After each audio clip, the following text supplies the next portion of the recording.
Morning students. हमने आपके 5 chapter complete कर लिए हैं और मैं आज आपको 6 चैप्टर शुरू करवाने जा रही हूँ, जिसका नाम है बुनकर, लोहा बनाने वाले और फैक्ट्री मालिक। चैप्टर 5 तक आई होप आप सब ने वर्क कर लिया होगा, चेक भी करवाया। चेक तो बहुत कम बच्चों ने करवाया। जिन बच्चों ने वर्क नहीं किया है वो जल्दी से अपना वर्क कॉपी में कर लें, क्योंकि मैं ये क्वेश्चन आंसर दोबारा क्लास में रिपीट नहीं करने वाली हूँ। तो प्रॉब्लम आप लोगों को होगी और वर्कलोड आप लोगों के लिए बढ़ जाएगा। इसलिए अच्छा है कि आप जैसे जैसे मैं चैप्टर करवा रही हूँ वैसे वैसे क्वेश्चन आंसर अपनी कॉपी में करते जाएं। देखिए, इस चैप्टर में हम कपड़ा और लोहा व इस्पात उद्योग, इन दोनों उद्योगों का विशेष अध्ययन करेंगे। किस किस का? एक तो लोहे का, दूसरा इस्पात उद्योग का।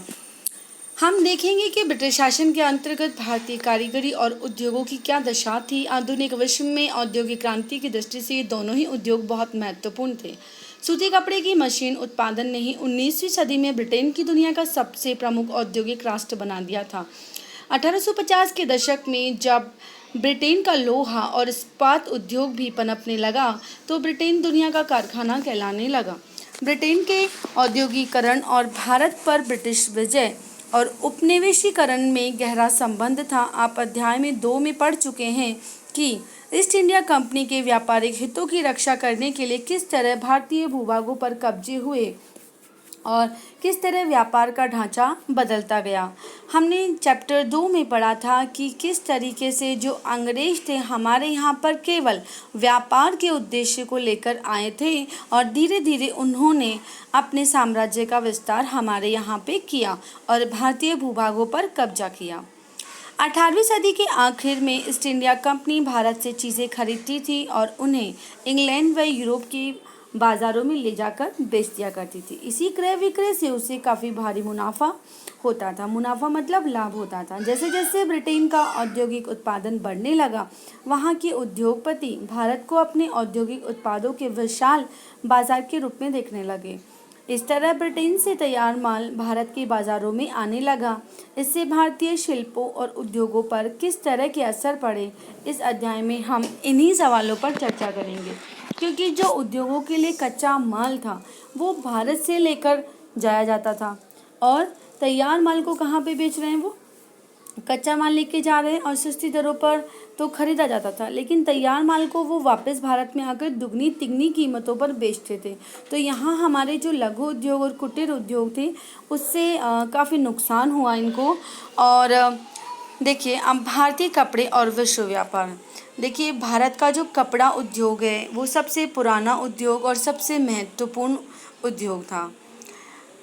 कपड़े उत्पादन पर नज़र डालते हैं।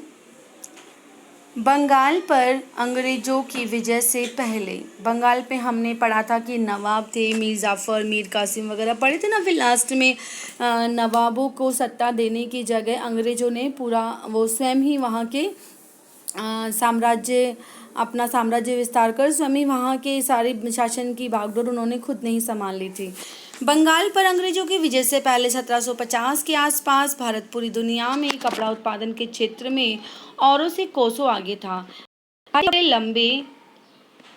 भारतीय कपड़े कैसे होते थे? लंबे। और उनकी जो गुणवत्ता थी वो कैसी थी? बहुत ही अच्छी थी। गुणवत्ता बारीक कारीगरी के लिए पूरी दुनिया भर में मशहूर था। दक्षिणी पूर्वी एशिया, जावा, सुमात्रा और पेनांग तथा पश्चिमी व मध्य एशिया में इन कपड़ों का भारी व्यापार था। 16वीं सदी से यूरोप की व्यापारिक कंपनियां यूरोप में बेचने के लिए भारतीय कपड़े खरीदने लगी थी। इसे फलते फूलते व्यापार और भारतीय बुनकरों के हुनर की यादें अंग्रेजी और अन्य भाषाओं के बहुत सारे शब्दों में आज भी जिंदा है।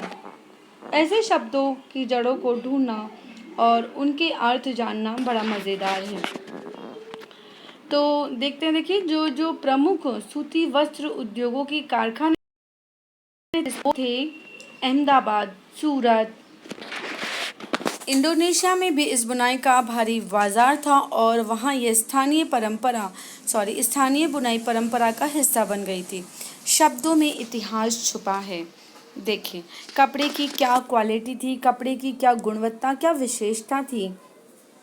यूरोप के व्यापारियों ने भारत से आया बारीक सूती कपड़ा सबसे पहले मौजूदा इराक के मौसूल शहर में अरब के व्यापारियों के पास रखा था।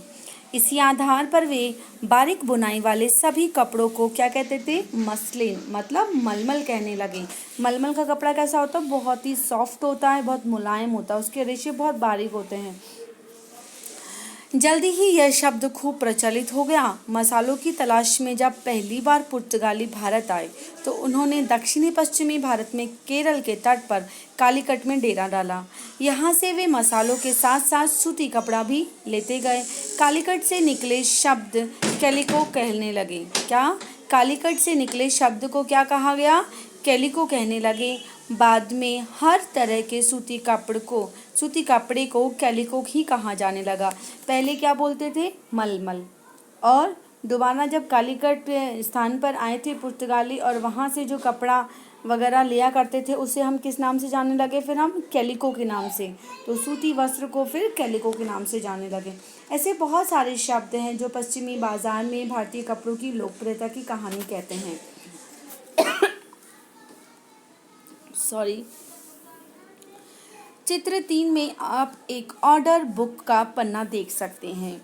1730 में ब्रिटिश ईस्ट इंडिया कंपनी ने कलकत्ता स्थित अपने नुमाइंदों के पास भेजा था। देखिए चित्र नंबर 3 मैं आपको,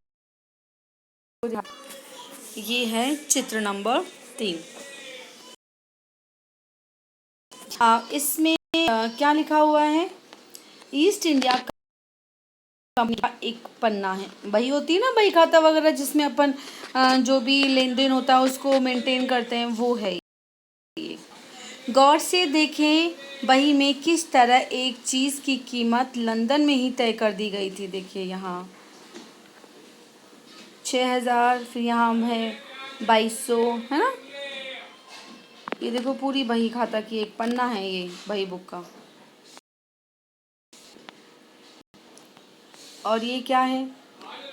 बुनाई, जामदानी बुनाई कहते हैं इसको। देखिए कितनी प्यारी और कितनी सुंदर लग रही है ना।